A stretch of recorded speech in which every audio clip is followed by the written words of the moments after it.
Assalamualaikum warahmatullahi wabarakatuh. Eh, baik, saya akan melanjutkan materi kita terkait dengan pertemuan keempat ini terkait dengan psikologi sosial terkait dengan dasar-dasar perilaku sosial. Baik, di dasar-dasar perilaku sosial kita akan melihat bagaimana filsafat perilaku sosial.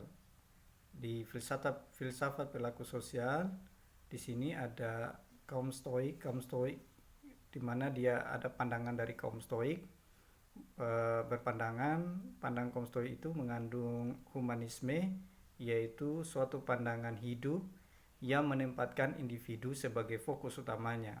Nah, tokoh stoik ini, stoik Senesa, tahun dari 4 sebelum Masehi sampai 65 Masehi, mengatakan bahwa bagi umat manusia itu suci. Nah, ini tetap menjadi slogan humanisme hingga sekarang. Jadi mereka menganggap bahwa manusia itu suci. Kemudian kaum stoik ini lebih lanjut juga menekankan bahwa semua proses alam itu seperti penyakit, kematian, semuanya itu mengikuti hukum alam yang tak pernah lekang.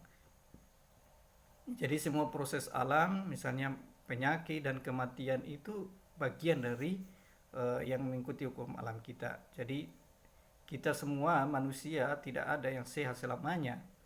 Dan begitu juga namanya manusia tidak akan hidup selamanya, tetapi manusia akan merasakan penyakit dan manusia juga akan merasakan nantinya akan mati.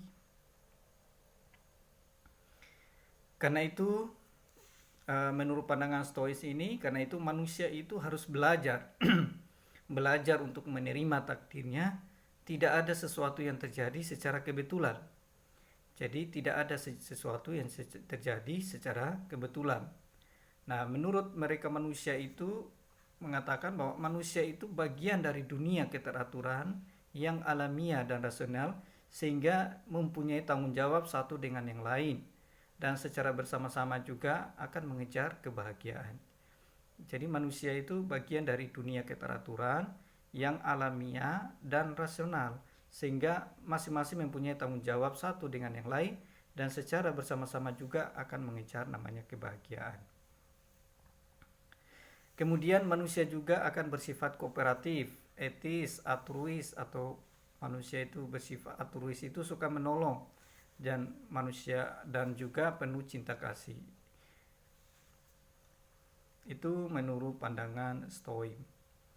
Kemudian yang kedua adalah menurut pandangan kaum Epikurean. Di sekitar 300 sebelum Masehi, Epikurean dari tahun 341 sampai 270 sebelum Masehi mendirikan sebuah aliran filsafat di Athena, dan para pengikutnya itu dinamakan kaum Epikurean.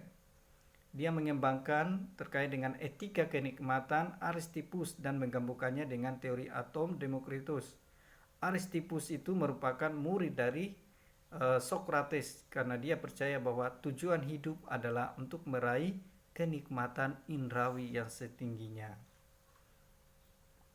Kemudian Epikurean juga dia memandang manusia bahwa pertama, manusia itu pada dasarnya hedonistik atau tertarik pada interest dan mau menangnya sendiri. Yang kedua, masyarakat bukanlah sesuatu yang alami. Dan ketiga, masyarakat itu terbentuk karena interest individu untuk bergabung demi keamanan dirinya sendiri dan demi kehidupan ekonomi yang lebih baik. Kemudian yang keempat, manusia itu adalah kompetitif, hedonistik, dan pencari kesenangan. Nah, yang pandangan ketiga itu adalah Thomas Hobbes. Hobbes itu adalah seorang materialis. Ia terkenal dengan problem keteraturannya. Menurutnya, pertama, ketakutan itu akan kematian yang tinggi itu dinilai lebih kuat daripada kebebasan mengejar tujuan-tujuan individual. Yang kedua adalah manusia itu bekerja sama untuk menghindari bahaya, mengurangi ketakutan akan misalnya kematian, balas dendam, dan lain-lain. Yang ketiga, salah satu bentuk kerjasamanya itu adalah keluarga dan masyarakat. Ini menurut pandangan Thomas Hobbes. Kemudian masih pandangan Thomas Hobbes, dia melihat manusia itu sebagai hewan. Di sini ada pengertian dari pandangan David Nages, dikatakan bahwa sebagai hewan manusia itu mempunyai berbagai naluri. Artinya kita sebenarnya agak mirip dengan hewan karena kita juga mempunyai berbagai naluri-naluri dasar agar dapat bertahan di dalam menghadapi segala macam ancaman. Nah, naluri-naluri itu kita juga memiliki naluri makan, naluri pertahanan diri, naluri pertahanan kelompok terhadap adanya serangan dari luar. Kemudian menurut Sigmund Freud itu mengatakan bahwa ada dua jenis naluri atau insting manusia. Yang pertama itu adalah adanya insting seksual, yaitu untuk kelangsungan keturunan. Jadi kita juga ya harus punya insting seksual itu. Artinya kita nantinya akan memiliki keturunan, dan semua mahasiswa yang ada di sini juga ya pengen menikah dan punya keturunan. Kemudian yang kedua adalah ada insting ego.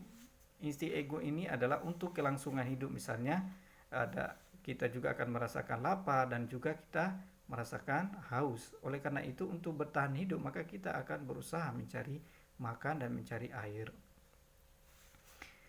Kemudian dalam perkembangan selanjutnya yang menjadi insting seksual atau insting kehidupan atau insting untuk bagaimana kita membangun dan berkembang. Kemudian ada juga insting kematian dan lain-lain.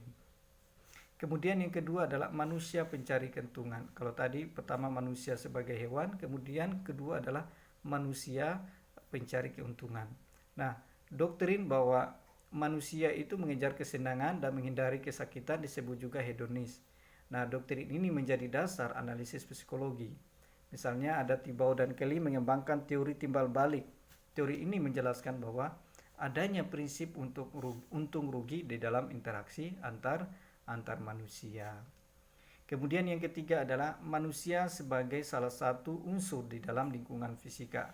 Nah, Thomas Hobbes itu mengatakan bahwa gerak tubuh manusia itu merupakan refleksi dari operasi gabungan berbagai daya yang ada di lapangan. Misalnya motivasinya adalah gerak miniatur di dalam tubuh kita.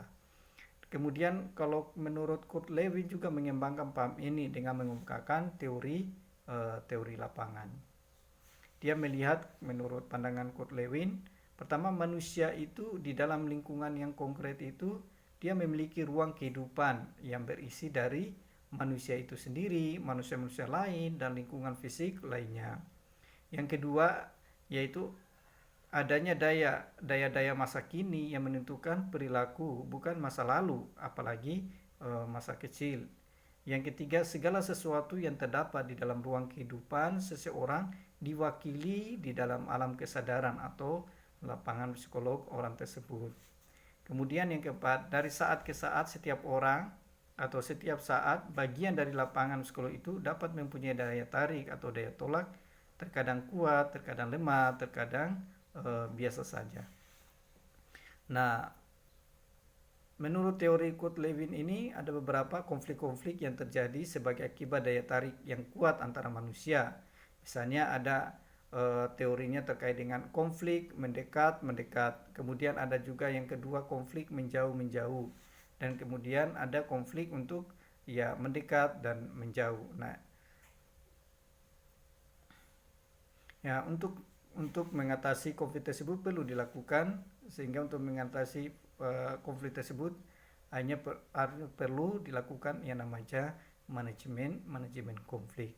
Kemudian yang keempat adalah manusia sebagai ilmuwan, di mana manusia itu cenderung ingin mengerti, meramalkan, dan mengendalikan lingkungan, baik lingkungan fisik dan sosialnya. Dengan demikian, manusia itu akan cenderung berpikir tentang sebab dan akibat dan menggolongkan segalanya. Nah, berdasarkan kriteria tertentu, jika di lingkungannya tidak dapat dimengerti, diramalkan, dan dikendalikan, akan timbul keadaan disebut dengan disonansi kognitif.